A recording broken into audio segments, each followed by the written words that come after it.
He started racing in 1952, and, it was like Picasso, like a great artist doing his work.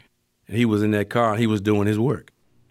But, he couldn't get the support where other drivers that we were competing against had major sponsorship. He did everything that he did out of his own pocket. And as children, we didn't have that leisure time. We couldn't go to the playground. He said to us, "I need you at the garage." I can remember him getting injured, and he'd just take axle grease and put it in the cut and keep working. But he wasn't allowed to race at certain speedways. He had death threats not to come to Atlanta. And Daddy said, "Look, if I leave in the pine box, that's what I got to do, but I'm going to race." I can remember him racing in Jacksonville, and he beat them all.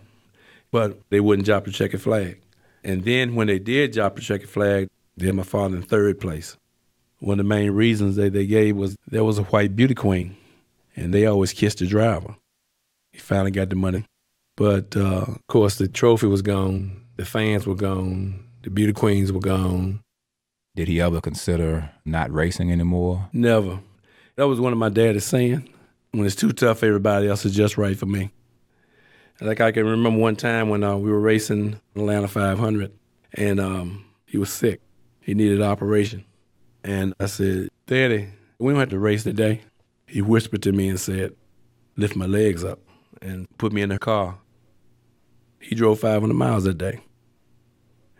He always felt like someday he's going to get his big break. But for 20 years, nobody mentioned Wendell Scott. But he didn't let it drive him crazy. I think that's what made him so great. He chose to be a race car driver, and he was going to race until he couldn't race no more.